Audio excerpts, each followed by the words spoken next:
Yeah, good afternoon, everyone. It's my great pleasure to introduce our speaker for this year, the first speaker for this year, Professor Wadim Zudilin, who is a professor of pure mathematics at University of Radboud in Nijmegen, Netherlands. Previously, he was in University of New South Wales.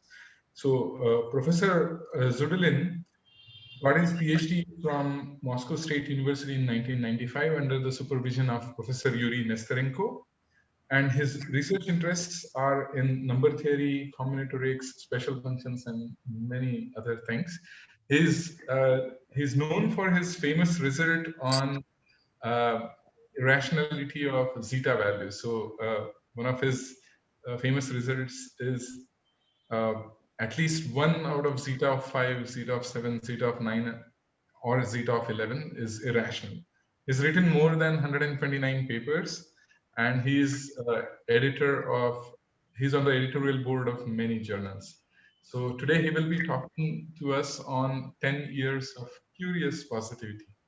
We are very eager to listen to you, Professor. Yeah, thanks, Satu. So I will first sit a little bit. Thanks for inviting and giving me the opportunity to be the first speaker in this year.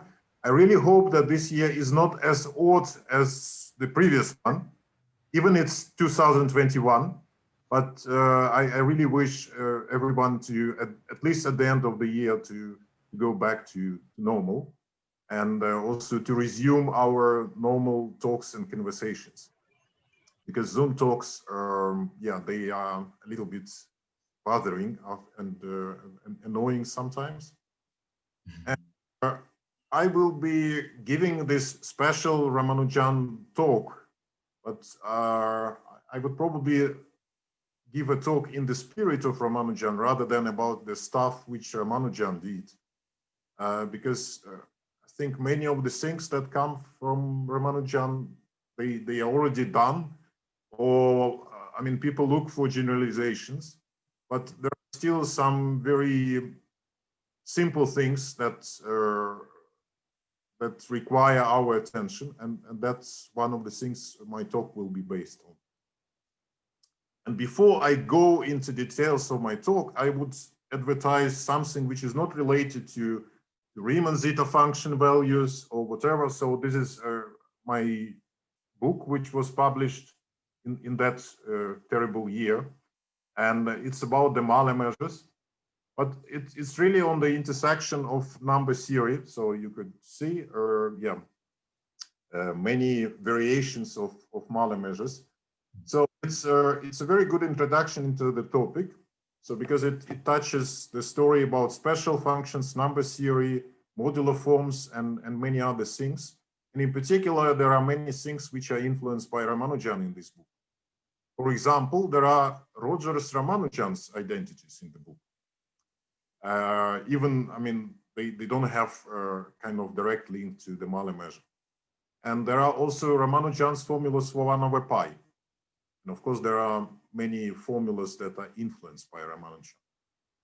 So therefore, I guess, I mean, in India, there are different ways of reading the book. So there might be some illegal downloads or whatever. I don't mind, yeah. But I really suggest you to familiarize yourself with the topic. It's a very nice topic in number theory. Okay, so now I can just jump to the story I'm going to expose today. And so my principal object is the binomial coefficient. So n choose n. So this is the quotient of the factorials. And of course, one of the fundamental facts about this expression is that despite the fact that we divide some factorial by the product of the other two, so this is an integer.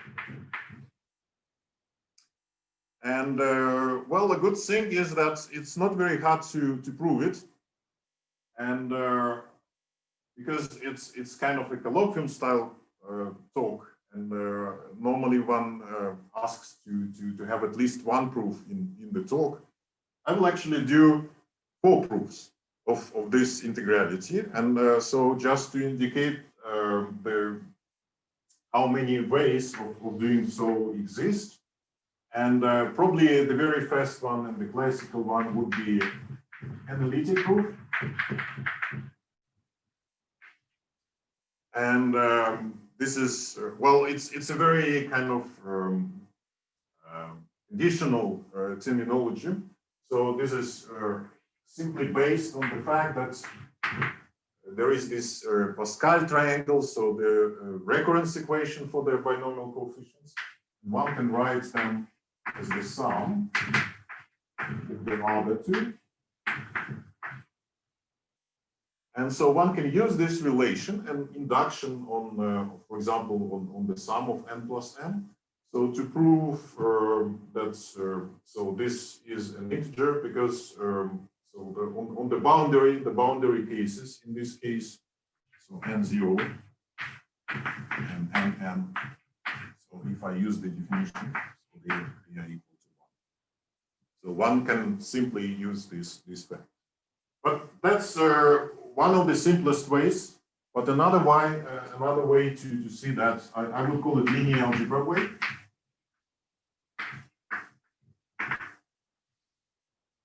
Is really to cast this binomial coefficient in a certain identity, and so the identity is 1 plus t to the n. So because this coefficient can be shown to appear in their formula, so n from 0 to n, n choose n t to the n. So that can be given in this simple form. And of course, what is 1 plus t to the power n? This is like multiplying 1 plus t n times.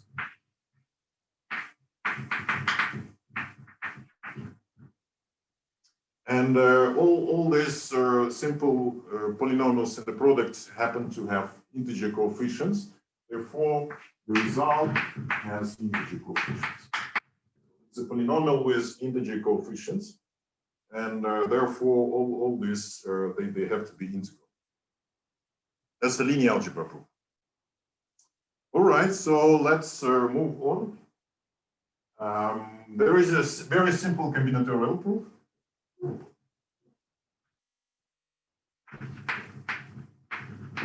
Because there is a very simple interpretation, combinatorial interpretation of this polynomial.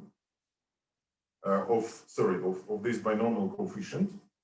This is the number of m sets, subsets of an n element set.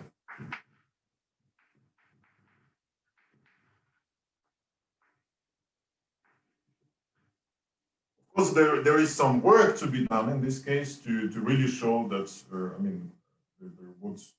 so it can serve as the definition of this binomial coefficient, but the fact that it's also the quotient, yeah, it's a little bit of extra work to be done. But the combinatorics is most important in identifying the things with some integers. And this is the case in this particular situation. Okay, so that's 1, 2, 3. So any questions so far?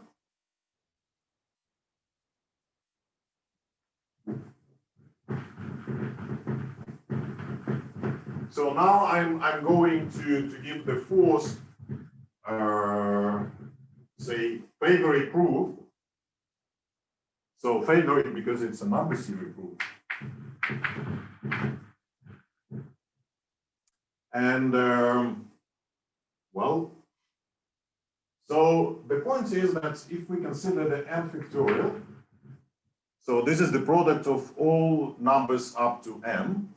So we can also recast it as the product of primes. And of course, I mean, the primes that will take part in the product would be all bounded by n in this expression. And then there will be some exponents of these primes. So let me just put them e P of n. So only the primes which are not greater than n will take part into the story. And the point is, okay, so that's this EP. This is not nice after all. Yeah. So the EP would be given by a very simple formula. So it's again a combinatorial count. So it's an integer part of n over p plus the integer part of n over p squared plus n over p cubed. Of course, the sum is very, very finite. I'm not very happy about the duster which is used. So it's a little bit wet. So do you actually see the formula? Yes, it's fine. Now that's better.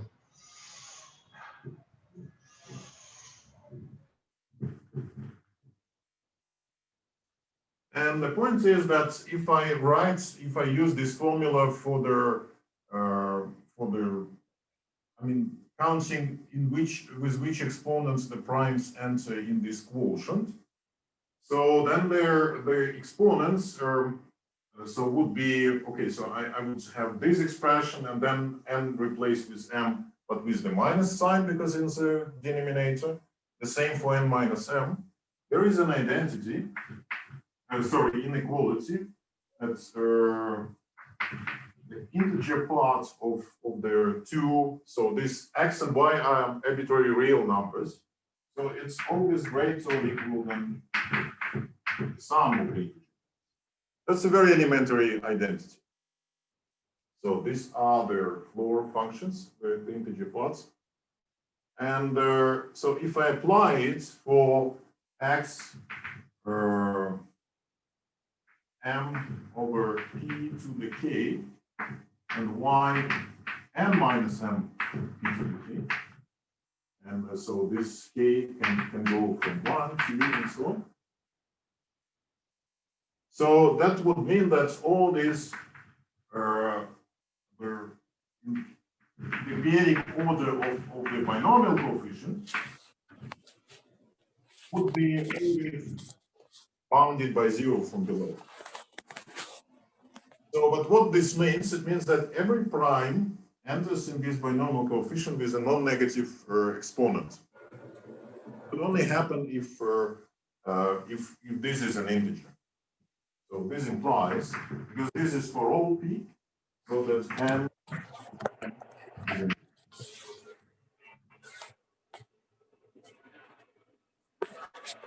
So what special is about this particular method of proving that the binomial coefficients are integers? Because actually, I mean, there are some other examples where we can show the integrality, but we cannot reduce those examples to the binomial coefficients. And I will give you one of the very famous examples which was discovered and used even before Ramanujan was born. So this is kind of Chebyshev's example.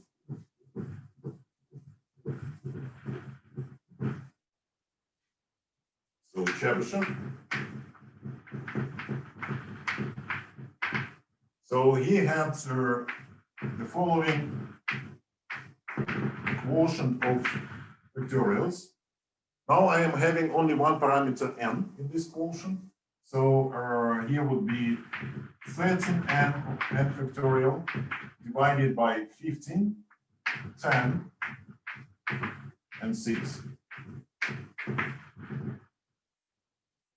So you can observe that there is a balance in this formula. Like if I add 30 plus 1 and then 15, 10, and 6, so it's the same amount of terms. So it's a balanced quotient of factorials. But I mean, the fact that this is an integer, so that's what Chebyshev proved and actually used. So it follows by exactly the same argument as here, but the inequality to be used in this case would be slightly different one. So this expression is again for the integer parts.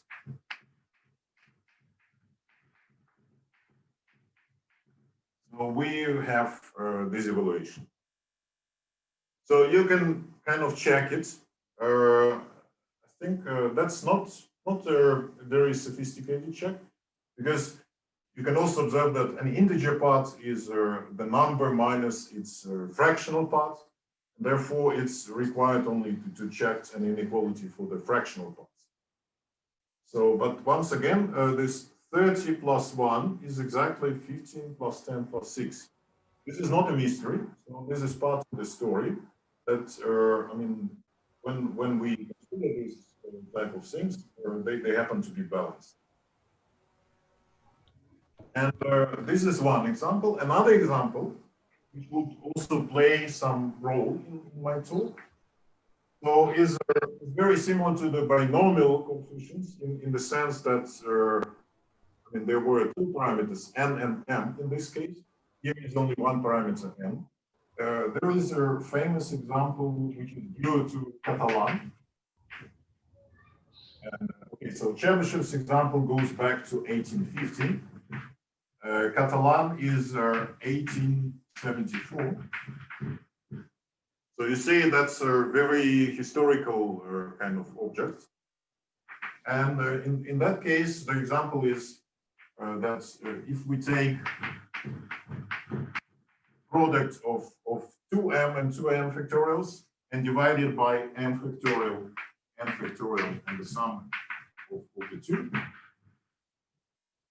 And once again, you can observe that there is a balancing condition, because 2m plus 2n is equal to m plus n plus m plus n. So this is also an integer. So actually,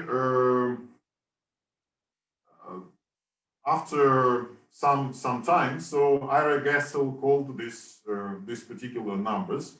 So I would give them a name for the future, capital A, M, N. So like super Catalan numbers, because there is a particular case where these numbers show up for particular choices of Mn, and that case is known as Catalan number case, and it depends only on a single parameter n.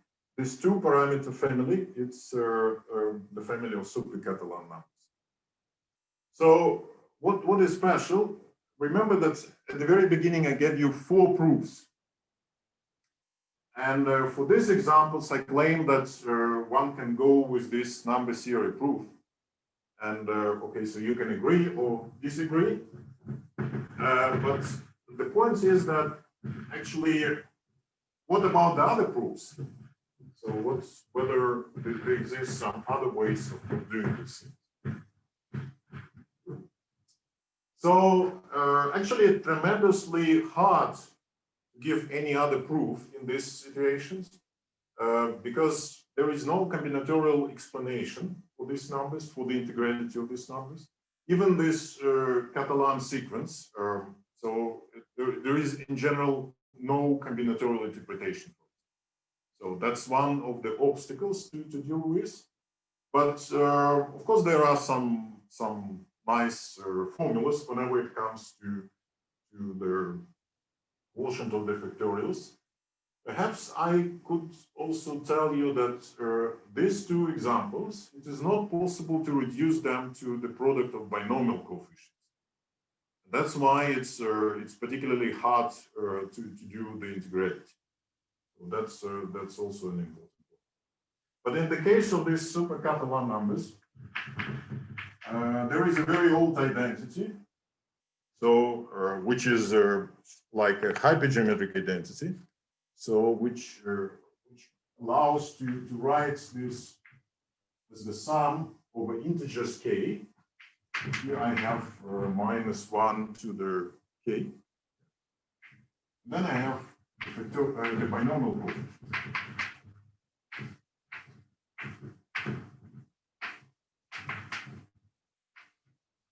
Of course, I write this over k, and k is assumed to be just any integer, but because the support of these binomial coefficients is finite, so that would be a finite sum.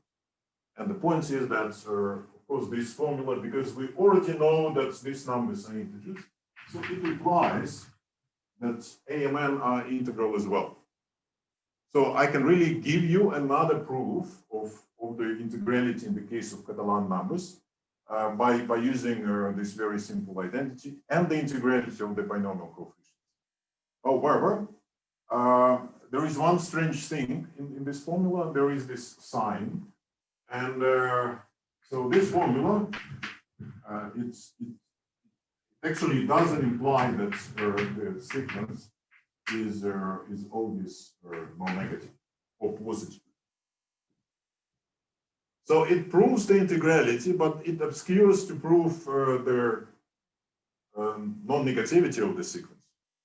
That's a very strange thing, because when we look at the original formula, it's clear because there are only integers, only positive numbers in this quotient, that we will have so also this property. And one of the motivations behind this story, just one of the many, when we started to look at this with my boss Ole Warnaar,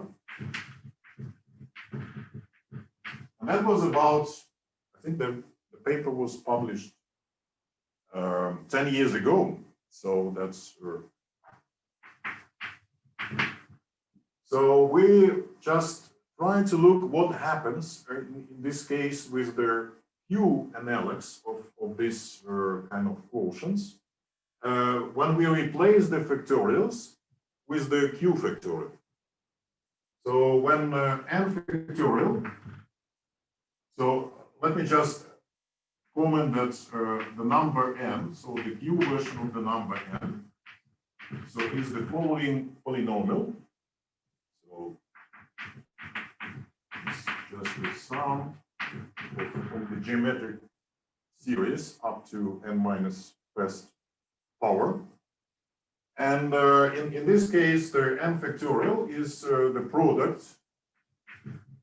So it replaced by the product over k of the corresponding, this is called the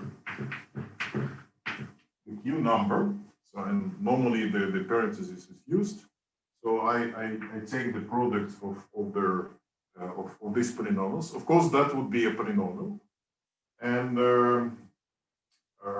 so that is denoted by, again with this parenthesis, by Q n factorial. And you can also observe, because all the coefficients here are non-negative, that would be a polynomial with positive coefficients.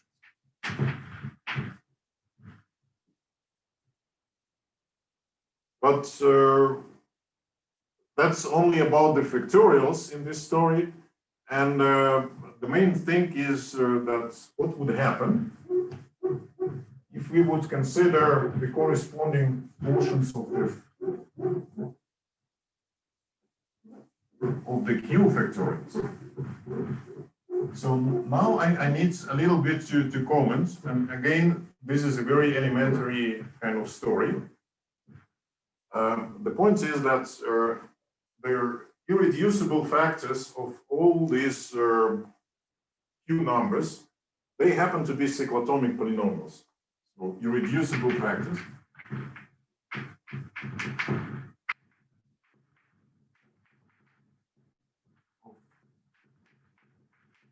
Q numbers are cyclotomic polynomials.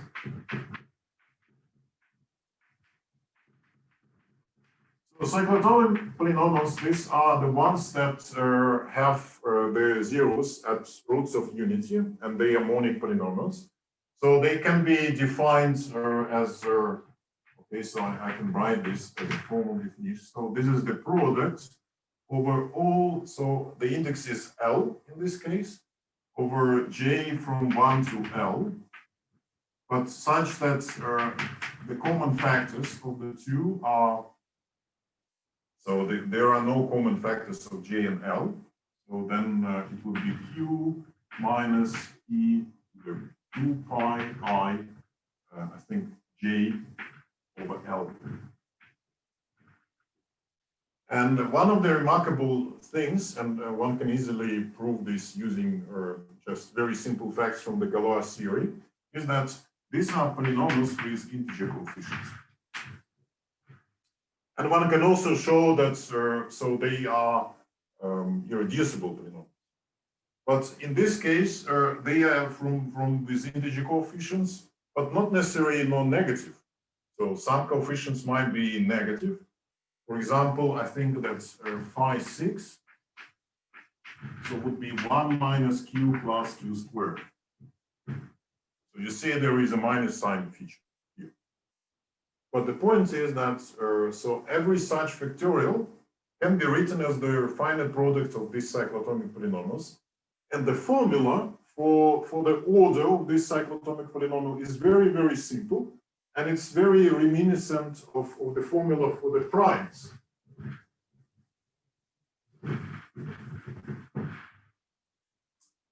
So the order of this phi L in the Q number so can be explicitly computed as the integer part of n over L. So in the case of the prime, there was also some other sum, n over L squared and so on.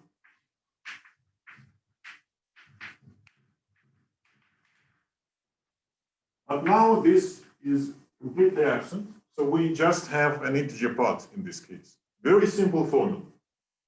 And the fact that the formula is the same as in the case of the primes when in the ordinary factorials.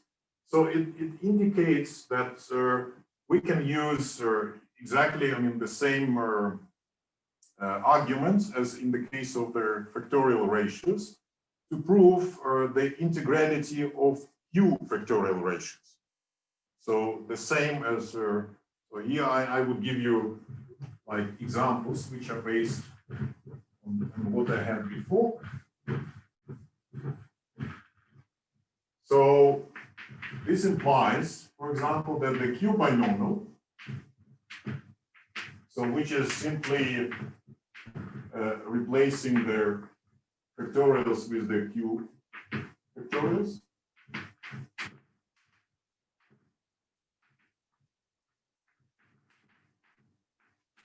is simply a polynomial with integer coefficients. So I use the same inequality, which was in the case of the factorial, but now I apply it to m over L and n minus m over L. And then same for Chebyshev.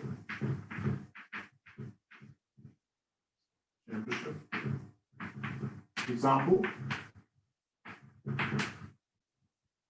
And also same for the example of AMN. So in other words, if I write 2m factorial divided by this quotient,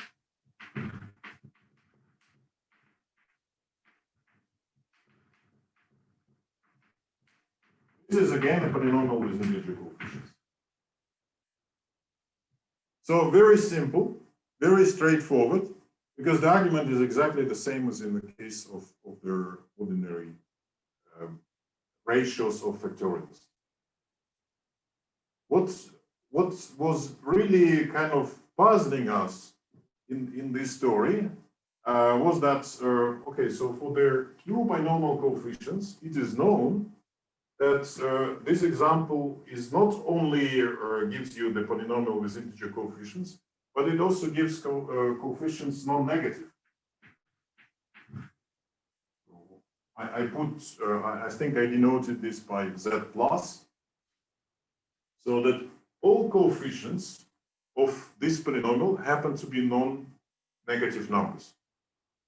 And this phenomenon for the Q binomial coefficients is well known, because these are the numbers which are known for centuries, the so-called Gaussian polynomials.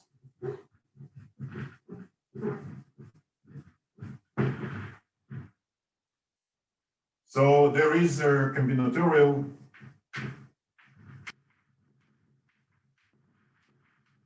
interpretation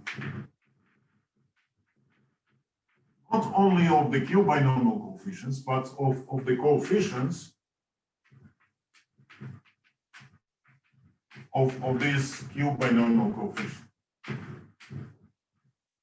So like they count some subspaces in projective spaces.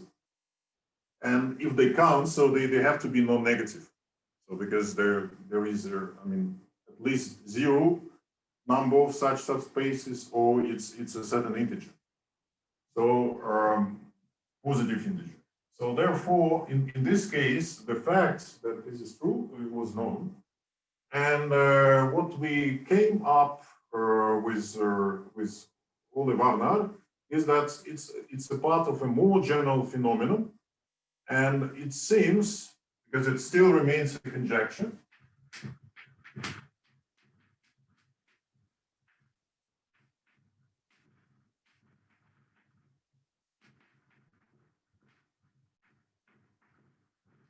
so it seems that so we actually have the following thing. So if A1, so these are integers, A's up to R and B's up to S. So these are certain non-negative integers.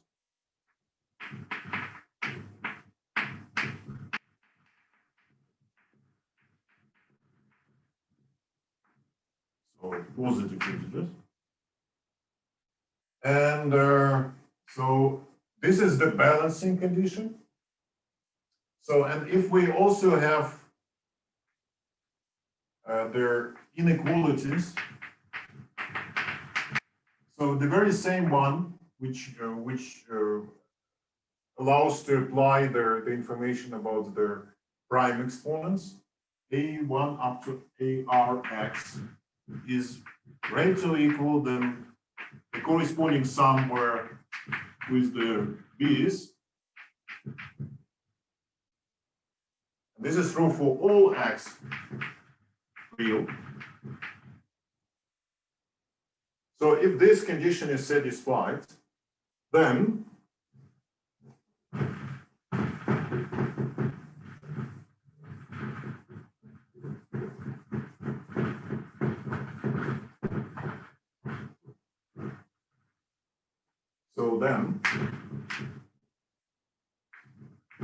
if I consider the corresponding products of binomial coefficients with these coefficients A's divided by the same product but B's, this happens to be a polynomial in Q with integer coefficients. This is a trivial part because of their order counting, but all these coefficients happen to be non-negative numbers. That's the principal conjecture.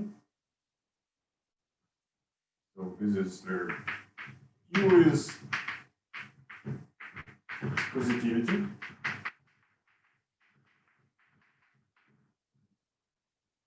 And well, so it's known in the case of the Q binomial coefficients classically. So we could also adopt so the proof for Catalan's numbers, and we showed theorem. So they're n-m+i, so now depending on Q, so they do satisfy this condition. Well, in a sense, this family is two-parametric, but it has exactly the same structure. So in a sense, the conjecture is about quotients, balanced quotients of the factorials, where this condition is satisfied. And so in the case of the two-parametric family, we could do that using recurrence for this n-m+i.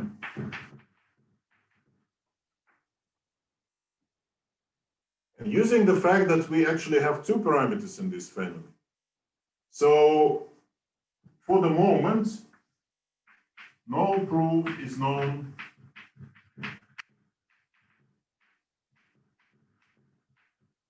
for U chapter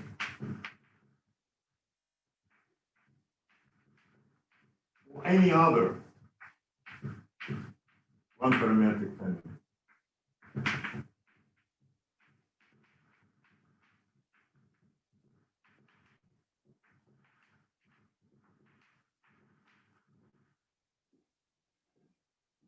That's a completely open question, because we have no idea how to write proper, for example, recurrences for this one-parametric family in order to prove the non-negativity of the corresponding polynomials. So the fact that they are polynomials, it's trivial. But the fact that they actually show up with non-negative entries, it is not. So recall that at some point I mentioned that their factorials themselves, they have non-negative coefficients. But in this formula, we have the factorials on the top and also on the bottom. So therefore, we have to divide some polynomials by another ones. And the result of this division, of course, can be actually not necessarily a polynomial with non-negative coefficients. So that's the whole obstacle in this story. And well, so why the things happen to be not very simple? So let me just try to give you an example. I think I can give you as a home problem for everyone, and I can give you the whole year to do it. But I think it's still a very elementary one. But it really demonstrates some kind of difficulties that appear in the story. That there is some not easy combinatorics going on. And so the reason for this non-negativity is probably some very combinatorial just interpretation exists.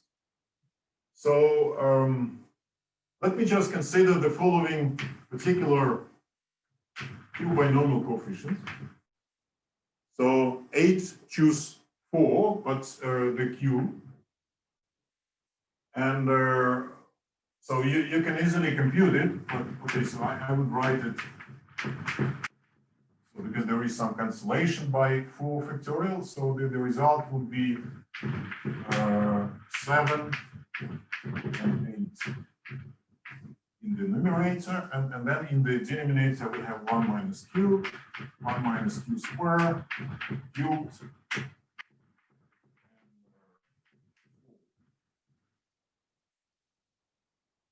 So the point is that if I consider something like 1 minus q to the n divided by 1 minus q to the k, so and if this happens to be a polynomial, so it means that k has to be a divisor of n. And then, of course, this would be a polynomial with non-negative coefficients. So if this condition is not satisfied, then it wouldn't be a polynomial set. And of course, I mean, when I write this quotient, so it means that if I can try to split this kind of balanced product, so I have four polynomials in the numerator and 4 in the denominator. If I can make possible to split it into 4 products of these simple factors, then of course I would also show the positivity in this case. Unfortunately, So if you see that there is no way to do that, so like 1 minus q to the 4, it can only refer to this term, and these two, they can actually 2 and 3 are multiples, are divisors of 6. And so in this case, so we actually have to use the fact, so we have to combine the two and use it with 1 minus q6. I think it would be enough just to put q7 in this case. This is also an integer, a polynomial with non-negative coefficients. But not because I can split in this way, but because 2 and 3 combine give me 6, and then there is an extra factor for the balancing. And for some miracle, I mean, this happens to be a non-negative coefficient polynomial. So one of the things is that there are more sophisticated ways of splitting, like this one, which possibly can be controlled in this case. This one can run some algorithm to do such splits in the greater generality. But so let me just call it a problem. But it's really a homework problem, so don't think that it's an open problem. So that if I have 1 minus q m n, and then in the denominator I have 2 different m and n. So of course I require that m and n are relatively prime in this case, like 2 and 3. And then if I multiply by 1 minus q to the k, this always is with non-negative coefficients and always a polynomial in q if k is bounded from below by the product of m-1 and n-1. So then we can guarantee this non-negative. In particular, this implies, I mean, this non-negativity without computation here. And in this case, well, again, so the parts are, so it's actually a polynomial for any k, so not with not necessarily with no condition on the sign of the coefficients. But if we also assume this extra condition, then it becomes a curious polynomial. In other words, this is a curious polynomial.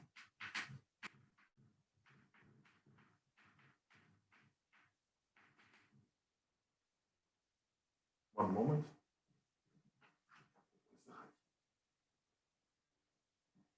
So you see that actually what happens is that one can simply get some other examples of the quotients, more involved compared to this one, and there could be more things which still satisfy this curious positivity condition. The only kind of thing to consider is that we always need to deal with the balanced polynomials, so that the number of these factors of the form 1 minus q to some power has to be the same in the numerator and the denominator. This is the condition automatically satisfied for the quotients of factorials, or q factorial. Well, so what are the kind of the good and the bad things about the story? This non-q integral valued factorial ratios. So when we don't have q, so they play important roles in several number theory topics. For example, there is an equivalent form of the Riemann hypothesis, that involves analyzing the kind of the structure of these integral values. It's known as Riemann-Bordeling reformulation of the Riemann hypothesis. That's one thing. Another one is example is so counting the things in the nearest symmetry. So some combinatorics of nearest symmetry.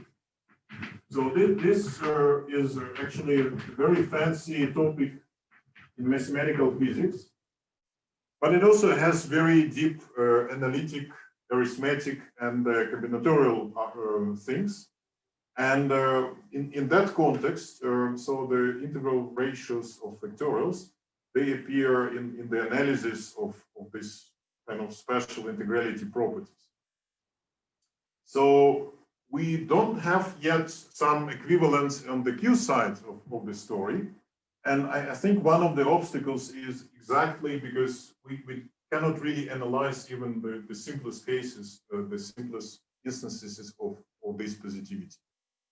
And so maybe I could also mention that there was recently a work also in the direction of this equivalent statement of the Riemann hypothesis done by Catalan Soundararajan. And he actually classified several two-parameter families.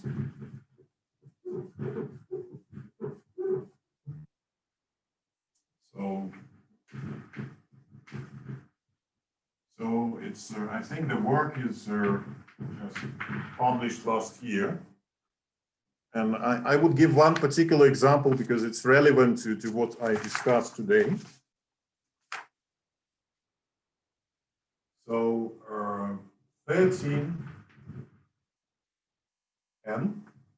plus 6n, so the q factorial and n factorial. And in the denominator, I have now not 2 but 4, not 3 but 4. So 15n plus 3m, 10 plus 2m. This is all in the denominator, m and 6n. So this happens to be a polynomial with integer coefficients. So now you see there is a two-parameter family. But so the conjecture is that this is also with non-negative coefficients.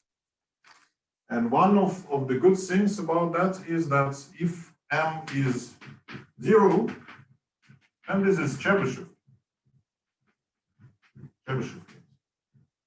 But this now depends on two parameters.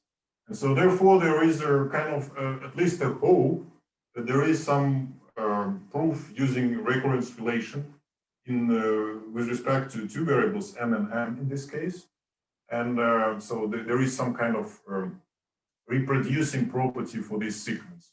Maybe there is even a three-variable generalization, three-parameter family generalization, but that's not clear how to construct.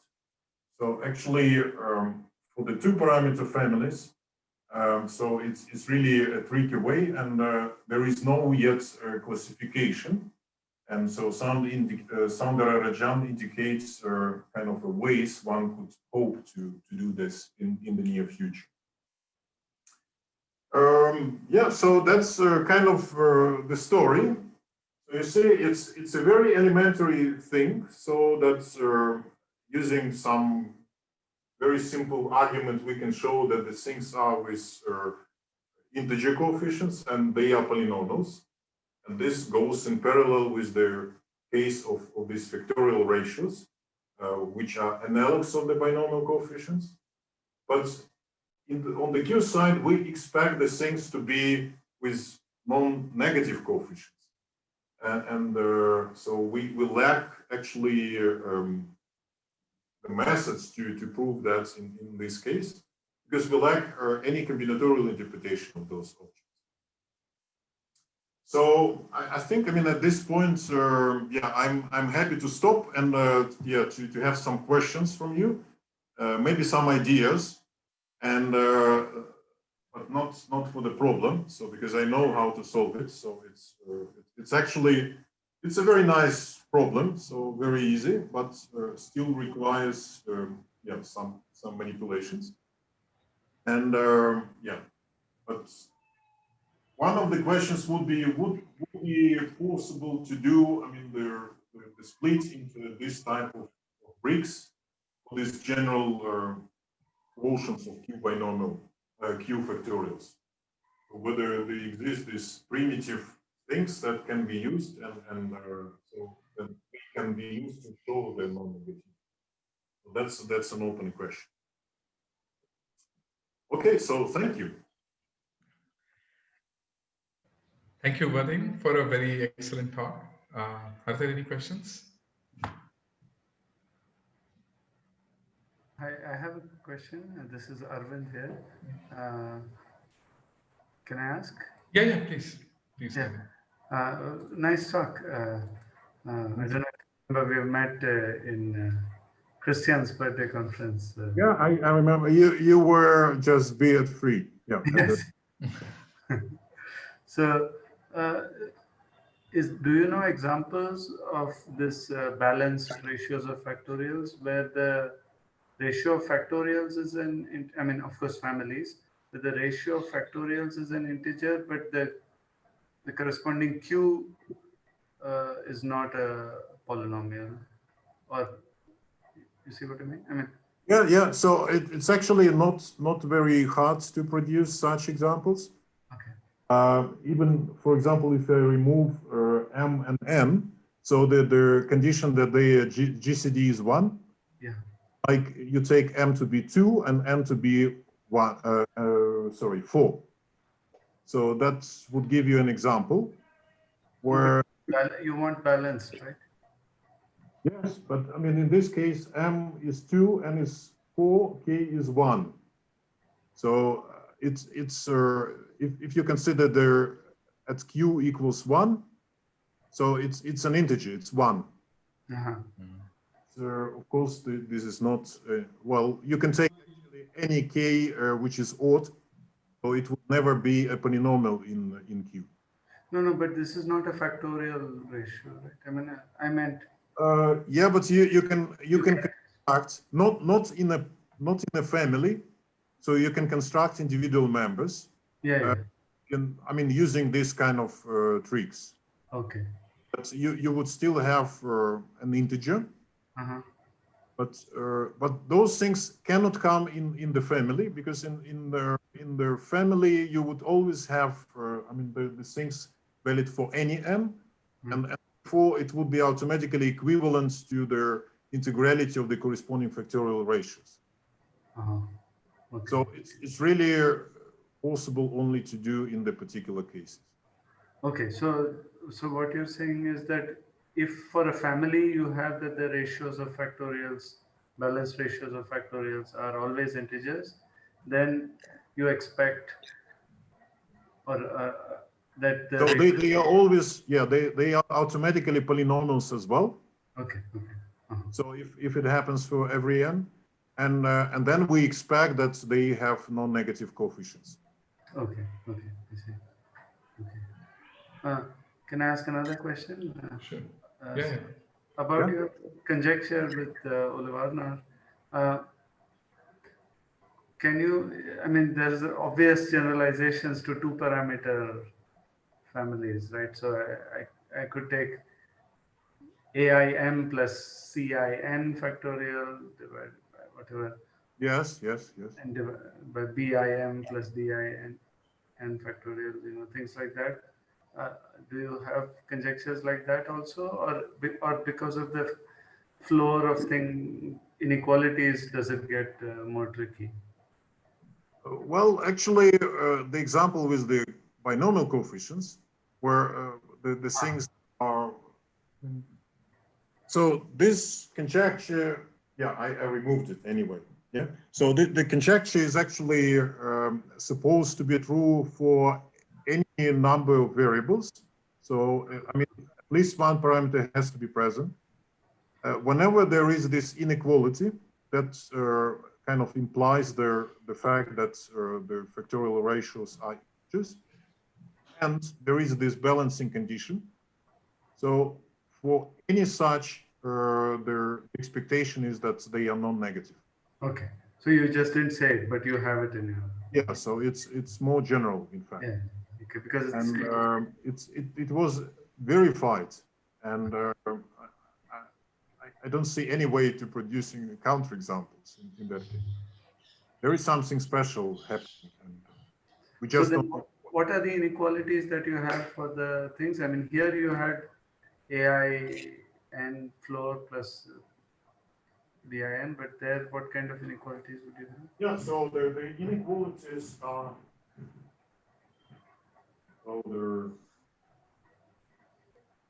okay, so you have like the factorial ratios. So let me write in this way. So without n's, but under the condition that so these parameters, they all depend linearly on at least one n or m. Okay. Mm-hmm. And and then so the condition is that so we have this yeah, x, sorry, x greater or equal than this.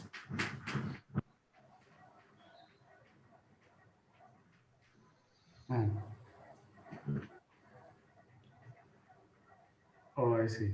The point is that if you have all these a's and b's depend on an extra parameter, so you can show that you only need to verify this condition for just for particular choices of the parameter. Okay. Mm-hmm. But originally it's supposed to be satisfied for every choice. Right. No, I would have thought that you would have separate inequalities for the things, the coefficients of n and for coefficients of m, just like in this conjecture on the left. Yeah, like in this x plus y is greater or equal than x plus y. Yeah. But verifying this inequality is the same as verifying that ax plus bx greater or equal than ax plus bx. For any so for any choice of a and b, so that you have this inequality. Right. Okay. So it's a little bit easier in this case, I mean, to write straight so the simplest inequality, but you can also make this fancy and say that because this is true for any choice of integers a and b, so we actually have the conjecture also for the Q binomial coefficients. Okay. Right. And so this, sorry, just to clarify, this result that you have written of Sundararajan's, that's a conjecture, or is that true? Yes, it's written as a conjecture 10 years ago. So we now go on with these new examples of sound of Sundararajan. Yeah. I mean, this problem I gave you is also part of this project. Yes. Because it also involves some algorithm to do for their quotients. But there is no kind of definite result that, okay, so we could do like Chebyshev case or whatever.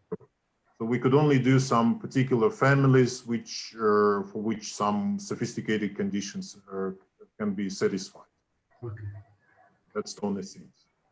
So the conjecture, that's still open, what he has written? Yes. That's very much open, yeah. And it's very much elementary, by the way. Yes. Okay, thank you.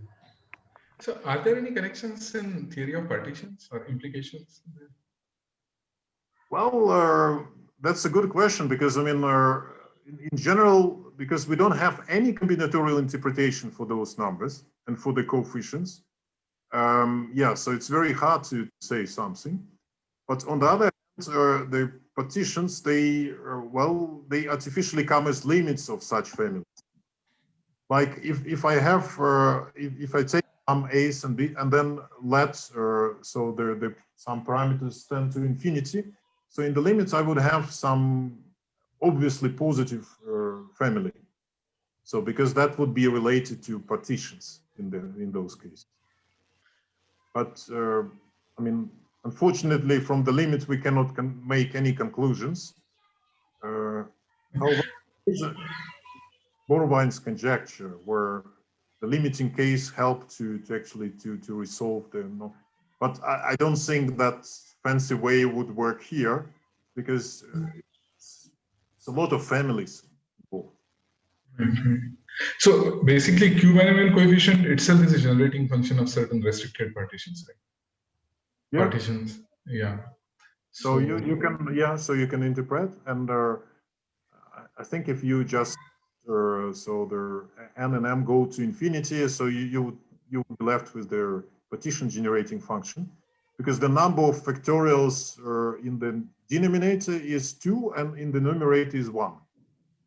So if all these things tend to infinity, you would get just one Q infinite product in the denominator. Okay. Okay, thanks. So there are two more questions in the chat box. So Professor Ajit Iqbal Singh, she's asking if you could tell some things related to Mahler measure. I mean, besides the book, well, I mean, then it would be maybe at least a 1-week course on that. Yeah, yeah. It's. I mean, the Mahler measure itself is an object which was introduced by Mahler in the context of in the transcendental numbers theory. And originally, it was helping to prove some very sophisticated inequality for the products of polynomials in a very simple way. So, like replacing combinatorial way by an analytic argument. But fantastically, the same Mahler measure was recast later in terms of L values of special modular forms and Dirichlet functions. And that was very unexpected at the time. The challenges are still here. So there are many conjectures in this relation. And yeah, so there is something about that in the book, of course, but also about what is known and what are so therefore. So I have some questions from kids, I guess, right? At least they hear them. Okay. Yeah, so you and Matt Rogers worked on these block Bailinson conjectures. Some of them you saw, some of them about 10 years back. Later on, there were some papers by Samart, Deschart Samart, and other people. So yeah. has there been some more conjectures of block and Bailinson that were proved since then? Well, I mean, Bailinson's conjectures are a general framework for that story, but they are so general that even for particular cases, it's not easy to write them down explicitly. And so in the case of the Mahler measure, we could do that. And Deschart did a lot of this stuff. So he came out also with many conjectures. Not only with the proofs, I think he created more conjectures than but it was still kind of a challenge to write them explicitly. And so it's because proving Bailinson's conjectures in the great generality is somewhat hopeless, and it's a big mystery. I still think that this is not as hopeless as Bailinson, so that one can actually do that another day by understanding what is the mechanism behind it. Maybe someone young, I don't know. So there is one more question from Shivam Sahu. He asks, how do we know that super Catalan number is an integer? The super Catalan. So what's the question about then? how do we know that super Catalan number is an integer? Well, using exactly the same argument as here. So we only need to, so the inequality in this case would be x plus 2y is greater than x plus y. X plus y. So if you know the book of Poya and Seguin, problems and theorems in analysis, this is one of the problem in the number series section there. So therefore, it's very classical. And whenever you have this inequality satisfied, you conclude that the super Catalan numbers are integral. Mm-hmm. Just the same argument as for the binomial coefficients.